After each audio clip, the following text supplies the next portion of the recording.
Selamat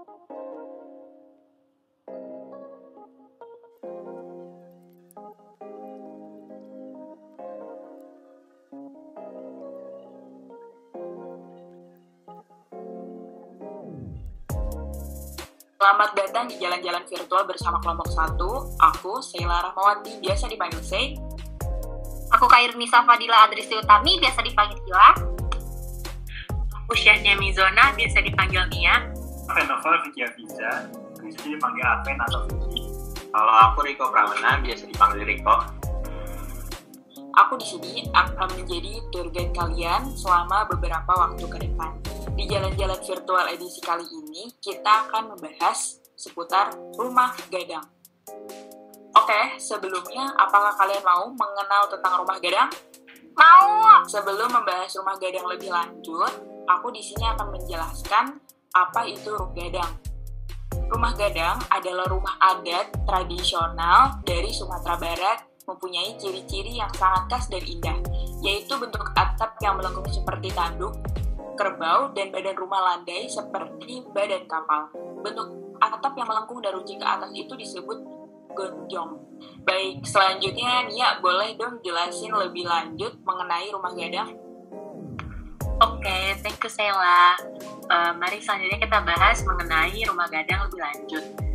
Nah, rumah gadang itu identik dengan falsafah alam yang membuat suku Minangkabau bikin rumah adat itu dengan bentuk serasi dengan alam. Garis-garis yang terdapat pada rumah adat Minangkabau ini secara fungsional menggambarkan kesesuaian dengan alam Sumatera Barat.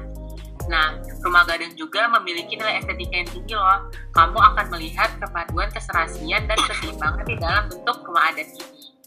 Nah, rumah adat Minangkabau ini dibangun dalam bentuk sejajar arah mata angin.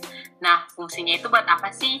Fungsinya itu buat menjaga dari terpaan angin yang kencang dan sengatan sinar matahari. Dan jika dilihat secara filosofis, rumah gadang memiliki banyak fungsi bagi kehidupan masyarakat Minangkabau, meski ukurannya tak besar. Bagi masyarakat Minangkabau, rumah gadang dapat melingkupi segala keperluan sehari-hari, mulai dari tempat tinggal hingga tempat untuk melaksanakan berbagai upacara adat. Nah, mungkin selanjutnya kita bakal ngebahas nih dari segi arsitektur. Nah, Riko, boleh dilanjutin nih? Makasih nih ya. Kali ini aku bakal ngejelasin tentang eksteriornya nih. Pertama-tama bentuk rumah. Bentuk rumah gadang sendiri menyerupai bentuk kapal, yaitu kecil di bawah dan besar di bagian atasnya. Bentuk atapnya yang melengkung ke atas seperti setengah lingkaran dan berasal dari daun rumbio, daun ipah. Biasanya rumah gadang digunakan sebagai tempat musyawarah. Lalu kita ke atapnya. Atap rumah bentuknya yang melengkung dan runcing ke atas juga sering disebut dengan kata gonjong. Maka tak heran jika dijuluki rumah bagonjong. Bentuk gonjong yang runcing diibaratkan seperti harapan untuk mencapai Tuhan. Desain atap yang melengkung juga berfungsi untuk menahan curah hujan dan tidak membebani bangunan di bawahnya. Lanjut, ada tiang rumah. Biasanya tiang rumah yang digunakan berasal dari pohon juha. Sebelum digunakan untuk tiang rumah, pohon juha direndam di dalam kolam selama bertahun-tahun, sehingga menghasilkan tiang yang kuat dan kokoh. Jadi, tidak heran tiang rumah adat ini berumur sangat tua. Lalu ada ukiran. Biasanya, ukiran rumah adat ini bermotif flora dan fauna. Tidak hanya sebagai unsur dekoratif saja, ukiran pada bangunan rumah adat Minangkabau ini pun memiliki makna, yaitu selarasan masyarakat Minangkabau dengan alam di sekitarnya. Lalu ada tangga. Di bagian depan, rumah gadang biasanya memiliki dua bangunan rangkaian atau lubung padi. Bagian sisi ruang gadang juga memiliki anjungan atau tempat penobatan kepala adat dan penggantinya. Selanjutnya ada interior nih yang akan dijelaskan oleh Hila. Terima kasih Riko penjelasannya. Aku bakal jelasin nih tentang interiornya. Rumah gadang terbagi menjadi lanjar dan lepas. Pembagiannya ditentukan dari arah banjar tiang, yaitu tiang yang berbanjar dari depan ke belakang, yang menandakan itu lanjar. Sedangkan tiang dari kiri ke kanan itu menandakan ruang.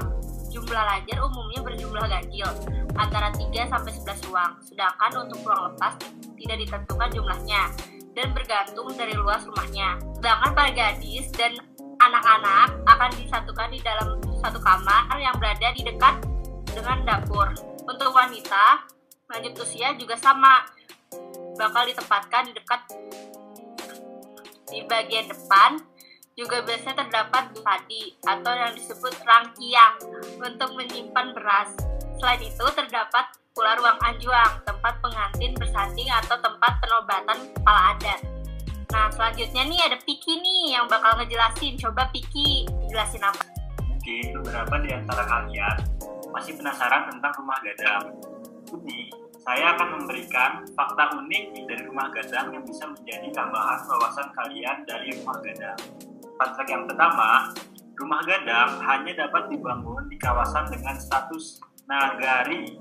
Nagari memiliki arti desa yang sudah menurut pada pembagian administratif yang sesuai dengan batas wilayah dan kewenangannya.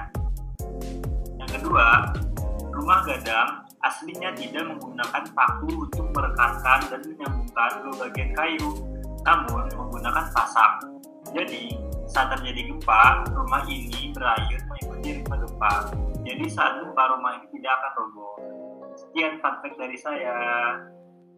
Udah di akhir penjelasan mengenai rumah gadang nih. Dan jalan edisi rumah adat dengan kelompok 1 sudah selesai nih. Semoga dengan adanya ini bisa membantu kalian untuk mengenal lebih mengenai rumah gadang.